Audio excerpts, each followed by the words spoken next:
Hey guys, it's Tim Miller from the Bulwark. I've got to say, I've just seen the pardons that Donald Trump made with regards to January 6th, and it is so unbelievably shameful what has happened tonight.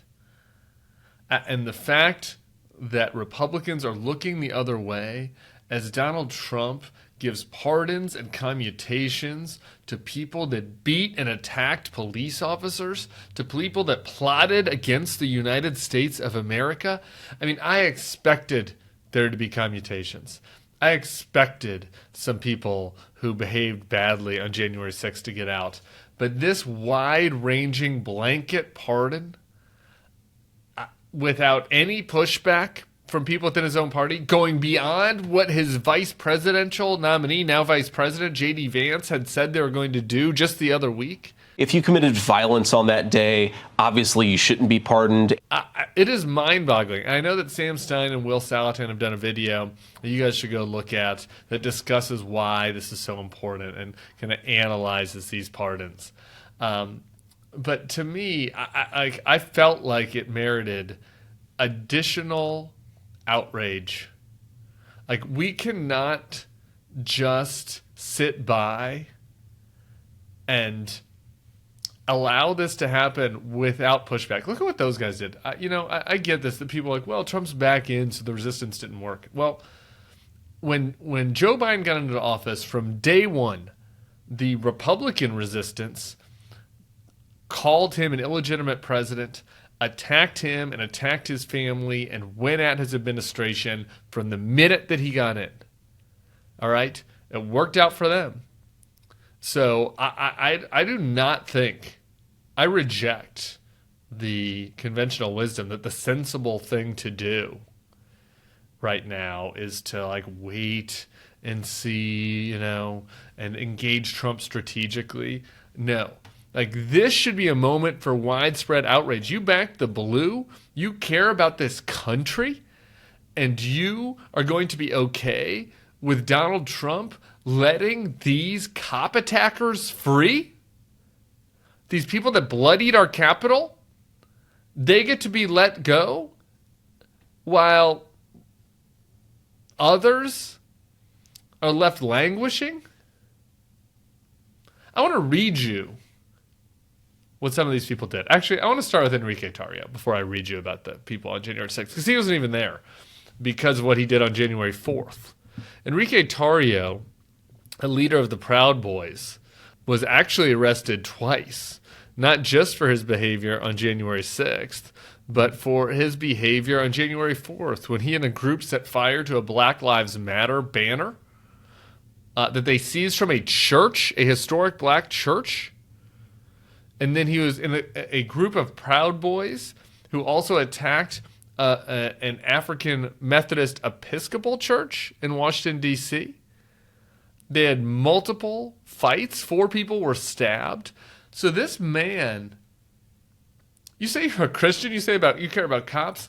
This man targeted for violence 2 black Christian churches and was arrested for it on January 4th. So he couldn't even be there on January 6th, which was the day that he helped organize.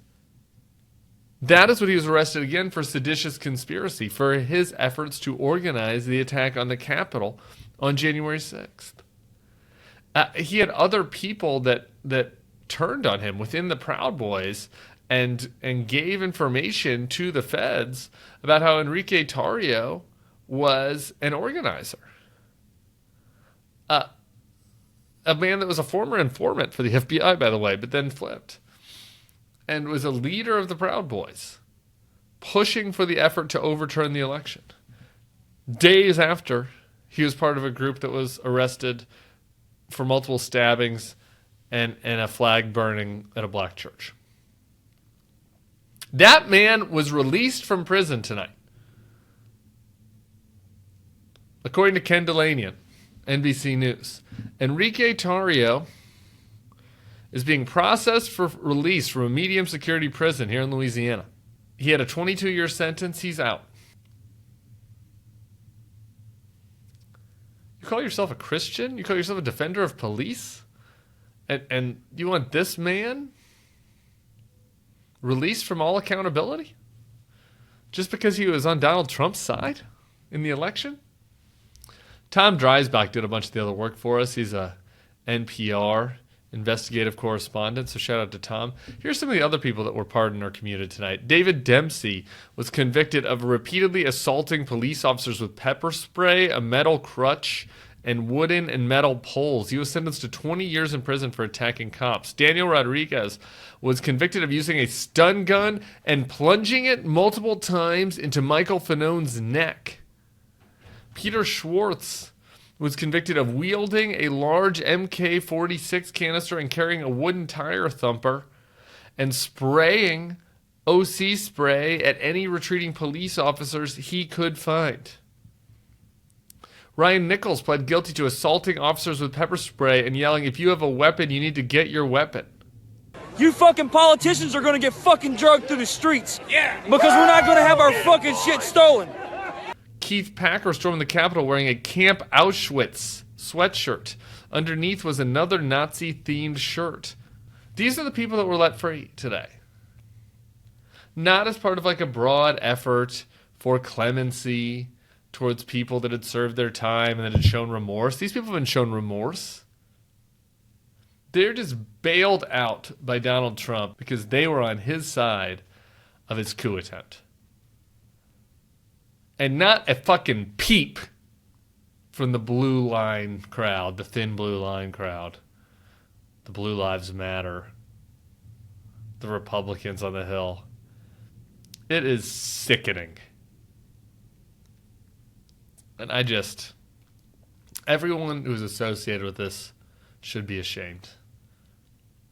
To have this on inauguration night is a desecration of this country and of our Constitution and of everything we were supposed to stand for, and we have no choice but to say no to it. We cannot be beaten down by this and intimidated into silence, saying that there's been a vibe shift. There has not been a vibe shift towards approving people stabbing cops with metal spears. They may have voted for Donald Trump, but the effort to push back on this must begin now, because this is despicable. And we cannot just allow it to go by idly. It's been a long day, everybody. Hope you subscribe to the feed. I'll be back later with much more on this with Tom Nichols here on the Bulwark podcast, but I had to get my feelings out as soon as I heard the news.